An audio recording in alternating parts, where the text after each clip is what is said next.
사이다 베리고 요리 본다. 오늘은 18번째 시간입니다. 오늘 우리가 함께 나눌 주제는요, 하늘의 것을 찾다. 하늘의 것을 찾다 라는 제목으로 우리가 함께 또 우리 나누려고 하는데요. 먼저 46문에 볼까요? 46문에 보니까 하늘에 오르사라는 말의 의미는 무엇입니까?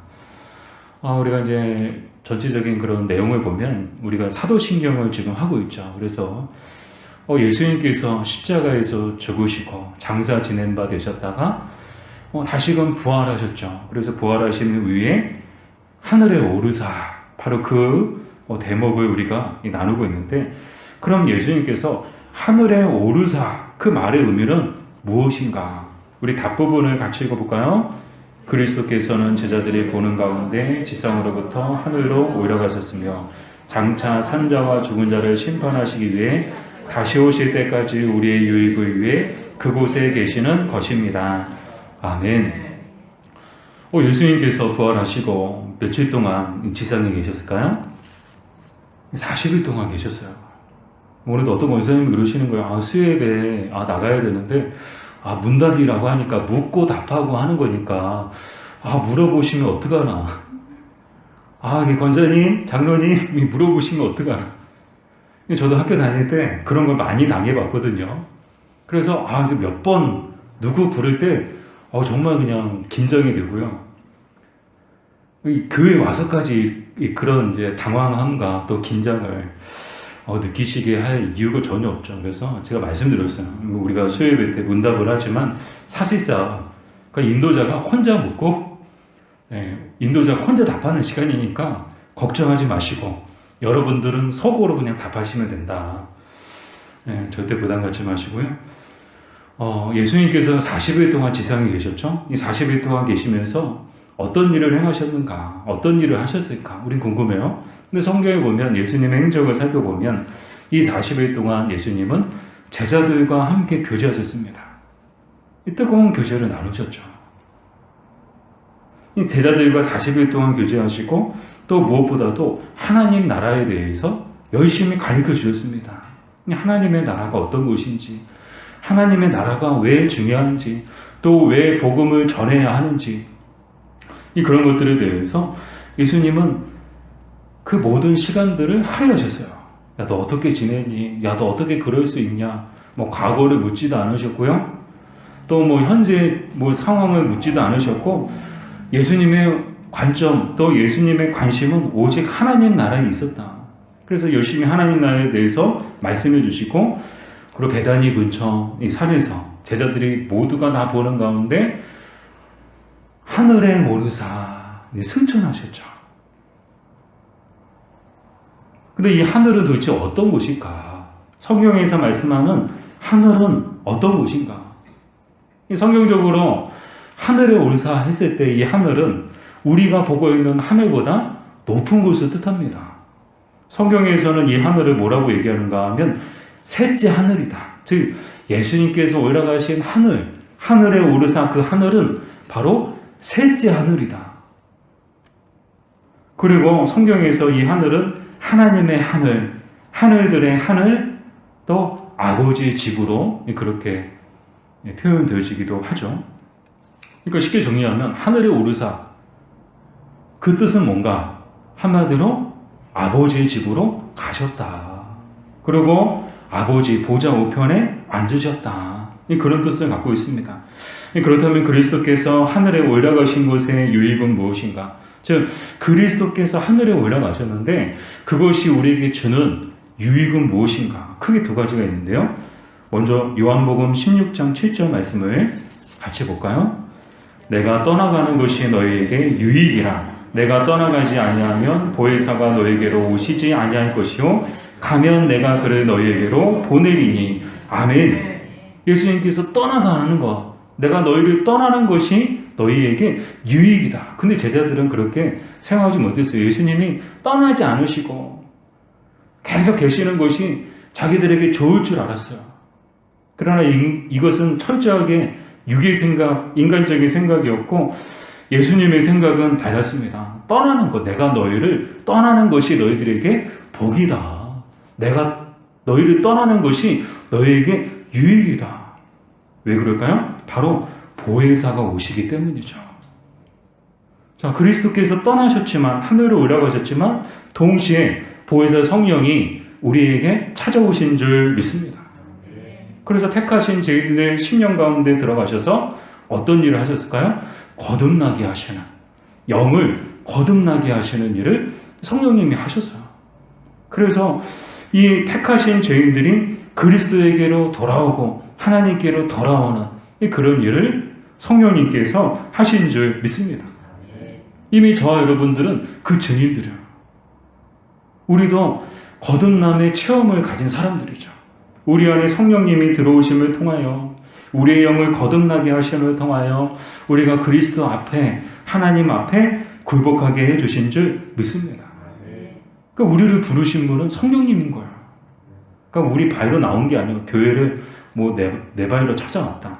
뭐 어느 보통 교회들 보면 전도 현황 같은 거 막 있더라고요. 어떤 교회도 보니까 막 전도 현황 나왔는데 뭐 거기 보면 항상 전도자 누가 전도했는가, 뭐 그러면 누구 몇 구형 누가 전도했다 나오고, 또 스스로 오신 분들은 스스로 왔다고 딱 스스로 적혀 있더라고요. 그러나 정말 우리가 주보에 꼭 빠지지 말고 또 꼭 기록해야 되는 거, 잊지 말아야 하는 것은 무엇인가 하면, 그 영혼을 교회로 인도하시는 분은 바로 성령 하나님이시다라는 거예요. 스스로 온 게 아니고 성령님이 그 마음을 거듭나게 해주셔서, 그 영을 거듭나게 해주심을 통하여 하나님 앞에로 나가지 않고는 도저히 견딜 수 없을 정도로 하나님께서 일하셨기 때문에, 그 성령님의 임하시고 역사하신 그 결과로서 우리가 하나님 앞에 나온 것이지, 그 성령님의 일하심의 결과로, 성령님의 내주 역사하심의 결과로서 우리가 오늘 이 자리에 앉아있는 것이지, 결코 스스로 우리는 이 자리에 나올 수 없는 사람들인 줄 믿습니다. 자, 이렇게 그리스도께서 하늘로 올라가심을 통하여 첫 번째, 성령님이 오셨다, 성령님을 보내주셨다. 그게 우리가 받은 첫 번째 유익이다. 이 두 번째는 무엇인가? 요한복음 14장 3절이죠. 같이 읽어보겠습니다. 가서 너희를 위하여 거처를 예비하면 내가 다시 와서 너희를 내게로 영접하여 나 있는 곳에 너희도 있게 하리라. 아멘. 자, 두 번째 유익은 무엇인가 하면 우리의 관심을 하늘에 두게 하셨다는 거예요. 어디에 두게 하셨다고요? 하늘에 두게 하셨다. 전에는 철저하게 우리는 육의 사람이었습니다. 이 땅의 사람이었습니다. 온통 우리의 관심은 이 땅에 있었어요. 이 땅에서 잘 먹고, 이 땅에서 잘 살고, 이 땅에서 잘 되는 것이 인생의 유일한 목적이요, 인생의 유일한 위로요, 인생의 유일한 행복이었어요. 그래서 돈 많이 벌고 막 하면 막 기쁘고 행복하고, 잘 되면 행복하고, 온통 우리의 관심이 이 땅에 있었습니다. 그러나 그리스도께서 하늘로 올라가심을 통하여, 이 땅에는 소망이 없구나. 우리가 가야 될 곳도 예수님께서 가신 바로 그곳이구나. 비로소 그리스도의 승천하심을 통하여 우리의 관심이 이 땅에서 하늘로, 우리의 관심이 하늘로 바뀌어지게 됐다는 거야. 저도 예배 때 보면 이제 우리 성도님들이 PPT를 많이 보세요. PPT 화면 바뀌면 사람은 굉장히 이제 시각적인 것에 이제 많이 영향을 받거든요. 그래서 이렇게 아무리 제가 열심히 이렇게 설교를 해도 여기서 화면 바뀌고 그러면은 눈이 자동으로 이쪽으로 가요. 그렇지 않나요? 자동으로 예수님이 이 땅에 계셨지만 이 땅에서 그냥 영원히 계셨던 것이 아니고 하늘에 오르심을 통하여 모든 사람들이 보는 가운데 예수님이 하늘에 올라가심을 통하여 우리에게 주신 유익이 뭐예요? 비로소 우리의 관심을, 우리의 시선을 이 땅에서 하늘로 옮겨주셨다는 거예요. 그래서 이 땅만 바라보며 살았던 우리를 하늘을 바라보며 살 사람들로 바꿔주신 줄 믿습니다. 사랑하는 여러분, 여러분의 관심은 무엇인가요? 이 땅에 있나요? 이 땅의 것에 온통 마음과 영혼을 빼앗긴 채 모든 관심이 이 땅에 있나요? 아니면 하늘에 있나요? 여러분, 이 땅에 있는 것은 영원한 것이 하나도 없습니다. 다 잠깐 있다가 사라질 것들이요, 썩어질 것들이요, 없어질 것들이요. 그러나 하늘에 있는 것은 영원한 줄 믿습니다. 그러니까 이 땅의 것 자꾸 바라보지 마시고, 이 땅의 것에 여러분 관심을 두지 마시고, 하늘에 우리의 모든 마음과 또 우리의 모든 시선이 하늘에 고정되기를 주님의 이름으로 축복합니다. 자, 계속해서 47문 볼까요? 그런데 그리스도께서는 이 세상 끝날까지 우리와 함께 계시겠다고 자신이 약속하지 않으셨습니까? 약속하셨죠? 세상 끝날까지 너희와 항상 함께 있을 것이다. 분명히 약속하셨어요. 자, 이 답부분을 같이 읽어볼게요. 그리스도는 참 하나님이시며 참 사람이십니다. 인성으로는 지금 이 땅에 계시지 않습니다. 그러나 그의 신성과 미움과 은혜와 성령으로 그분은 우리에게서 단 한순간도 떨어져 계시지 않습니다. 아멘. 아니, 하늘에 올라가시면 어떻게 해요? 아니, 우리와 항상 함께 하신다고 하셨잖아요. 세상 끝날까지 항상 매일매일 순간순간마다 함께 하신다고 하셨잖아요. 근데 하늘에 올라가시면 어떻게 되는 거예요? 자, 그 뜻이 우리 답부분에 나왔죠. 우리 보충 설명을 보면 요한복음 14장 16절에서 18절까지의 말씀이 그 내용을, 우리 답부분의 내용을 잘 설명해 주고 있는데요. 우리 요한복음 14장 16절에서 18절까지의 말씀을 같이 읽어보겠습니다. 내가 아버지께 구하겠으니 그가 또 다른 보혜사를 너희에게 주사 영원토록 너희와 함께 있게 하리니 그는 진리의 영이라. 세상은 능히 그를 받지 못하나니 이는 그를 보지도 못하고 알지도 못함이라. 그러나 너희는 그를 아나니 그는 너희와 함께 거하시며 또 너희 속에 계시겠습니다. 내가 너희를 그와 같이 버려두지 아니하고 너희에게로 오리라. 아멘. 보혜사가 또 등장하네요. 이 보혜사가 뭐예요? 성령님이신 줄 믿습니다. 이 성령님은 하나님의 영이신 동시에 이 그리스도의 영이에요. 그리스도와 성령은 또한 하나이세요. 그래서 그리스도께서 승천하시기 전에 분명히 세상 끝날까지 너희와 항상 함께 할 것이다. 그 약속을 무엇을 통해서 이루셨는가 하면 성령을 통해서 이루어주신 줄 믿습니다. 성령이 우리와 함께 하심을 통하여 영원히 함께 하신다는 그 약속을 예수님은 지키고 계시는 거예요. 반면 사람들은 어떤가요? 사람들은 가끔 이제 뭐 이렇게 사람들이 싫어서 막 이렇게 세상과 등지고, 또 어떤 분들은 아예 그냥 산속으로 들어가서 그냥 혼자 사시는 분들도 계시더라고요. 이게 왜 그럴까요? 얘기 들어보면 대부분 다 사람들에 대한 상처를 갖고 계시더라고요. 이 사람들은 참 변덕스러운 것 같아요. 좋을 때는 한없이 좋아요. 막 모든 게 다 좋아요. 그래서 좋을 때는 항상 붙어있죠. 근데 싫으면 어때요? 버리고 떠나버리는 게 사람들이더라고요. 한순간 돌아서는 게 사람의 마음이고 한순간 돌아서 버리는 게 사람이더라고요. 그러나 성령 하나님은 우리를 버리지 않으시고 떠나지 않으시고 우리와 영원히 함께 하시는 줄 믿습니다. 오늘 답부분에 나오죠. 단 한순간도 떨어져 계시지 않습니다. 아멘. 우리 부모도 자식을 키우지만 자식과 항상 모든 순간순간을 함께 할 수는 없거든요. 그런데 성령 하나님은 단 한순간도 떨어져 계시지 않는다.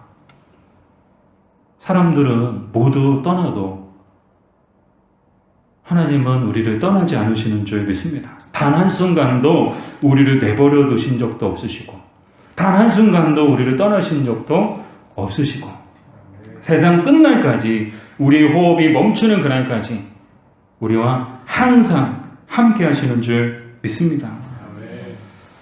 자, 계속해서 48문 보면 그리스도께서 신성으로는 우리와 함께 계시고 인성으로는 함께 계시지 않는다면 그리스도의 이 두 가지 본성은 서로 분리되어 있다는 것입니까? 좀 어려운 내용인데요. 우리 답부분을 읽어볼게요. 전혀 그렇지 않습니다. 그의 신성은 무한하며 어디에나 계시기 때문에 그리스도의 신성은 그분이 가지고 있던 인성의 영역 너머에도 계시는 것이 분명합니다. 그러나 인격적으로 그의 인성과 연합하여 있습니다. 아멘. 그리스도에게는 두 가지 이제 신성과 인성이 있으시죠. 그래서 이제 이 땅에 사는 날, 이 땅에 공생의 삶을 하시는 동안에도 이 두 가지가 함께 계셨고, 또 하늘의 오르심을 통하여서도 이 두 가지가 함께 하고 있는데, 우리가 생각할 때, 아니 그러면 함께 하신다고 했을 때, 그러면 그리스도의 인성으로서의 그리스도도 오늘 우리와 함께 하셔야 되는 것 아니냐, 우리 눈에 보여야 되는 것 아니냐, 우리는 그렇게 생각할 수 있는데요. 그래서 보이지 않음을 통해서 그럼 인성과 신성이 분리된 것 아니냐, 그렇게 생각할 수 있는데, 답부터 우리가 말하면 그렇지 않다. 전혀 그렇지 않다. 자, 그 내용을 우리가 사도행전 7장 47절에서 50절까지 말씀을 통해서 우리 살펴보겠습니다. 우리 같이 읽어볼까요?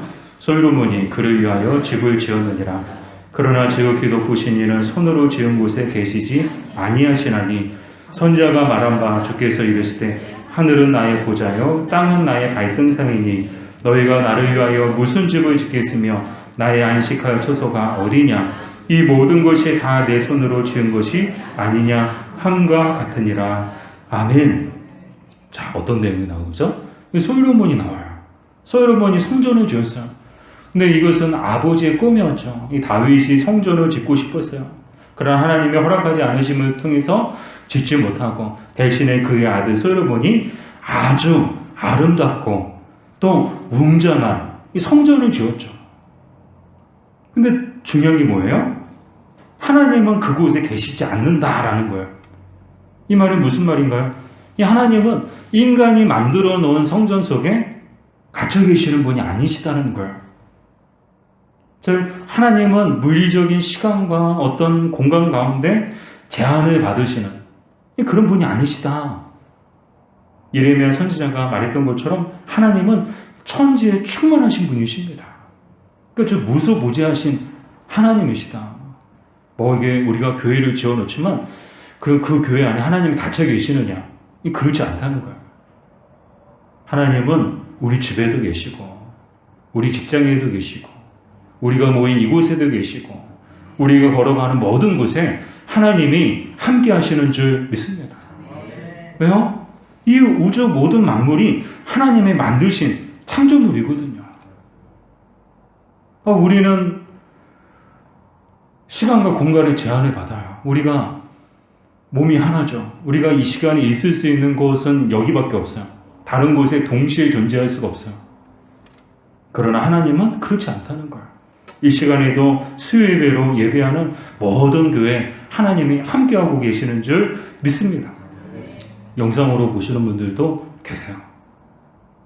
비록 이제 현장에 나오지는 못하셨지만 여러 가지 사정과 또 환경으로 인해서 이 현장에서 함께 예배하지는 못하시지만 그곳에도 하나님이 함께하고 계시는 줄 믿습니다. 자, 이것을 생각할 때 이게 얼마나 참 하나님의 은혜인가. 교회에 가야 하나님 만나고 교회에 가야 하나님 음성 듣고 그게 아니라는 거야.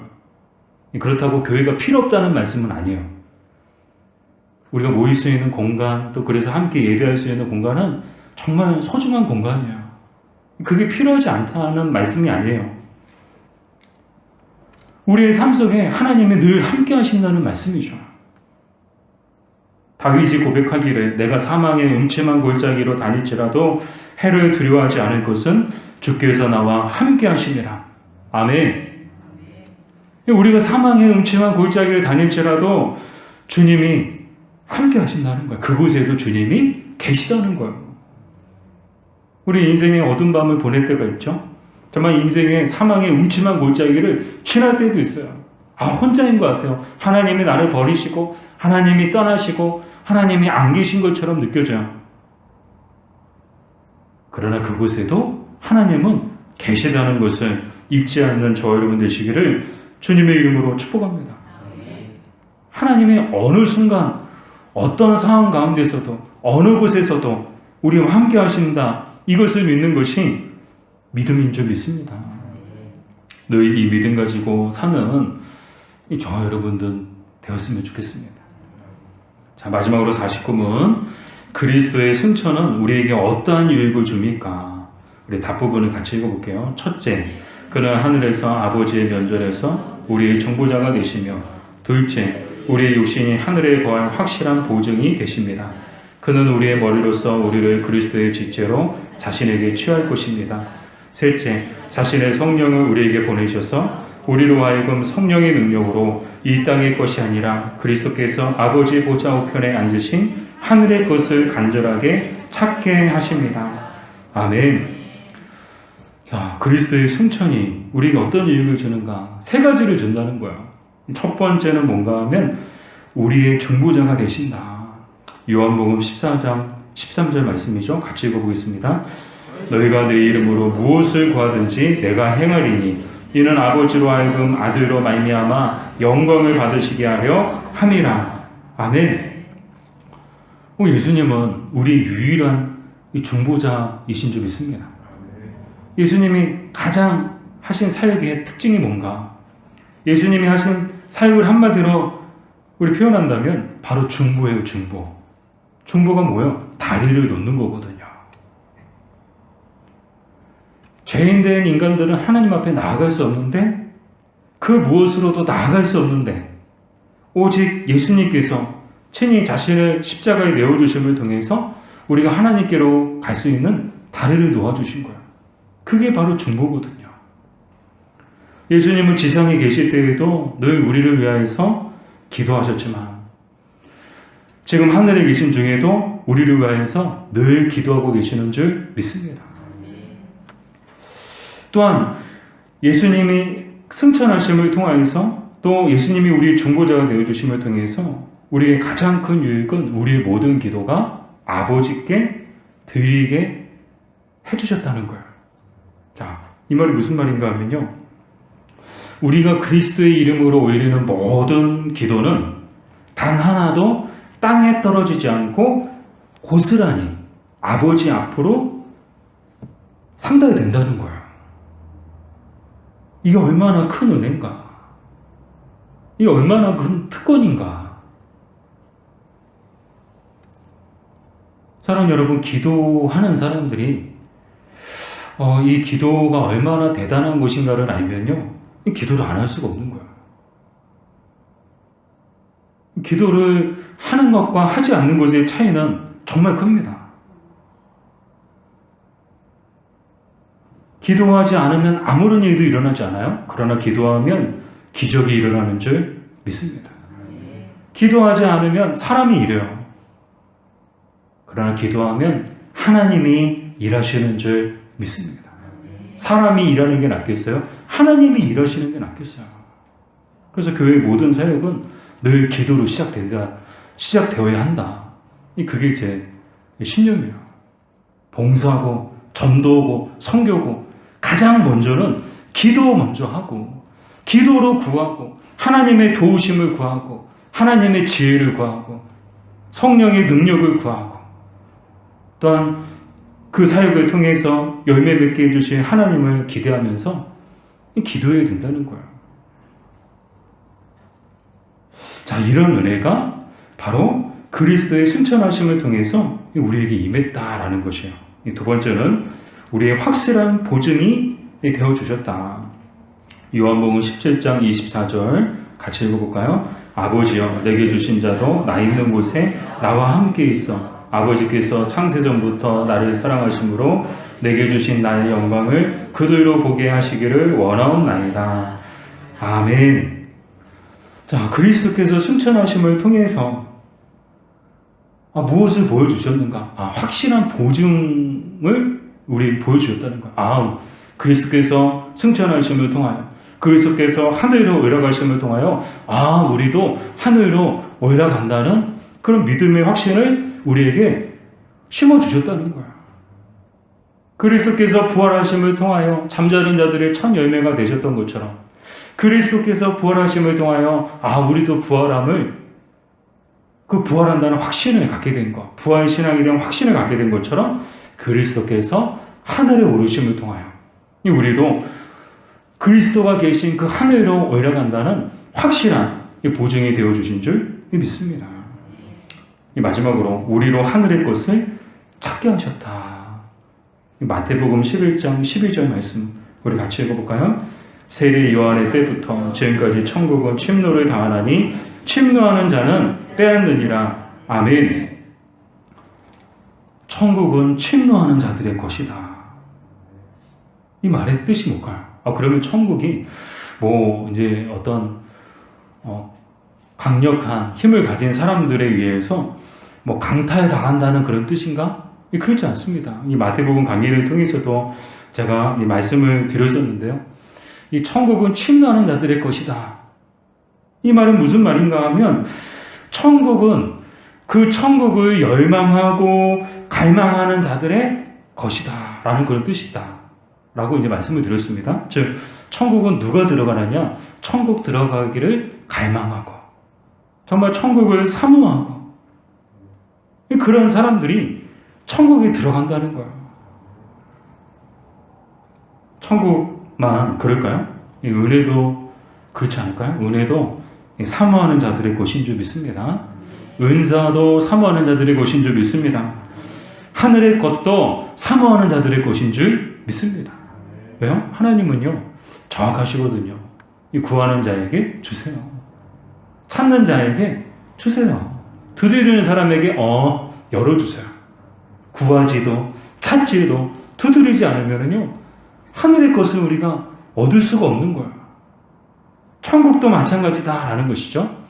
천국도 침노하는 자들의 것이다. 이게 뭐예요? 천국을 사모하고 정말 천국을 열망하고 또 천국을 갈망하는 사람들이 바로 그 천국에 들어간다는 거예요.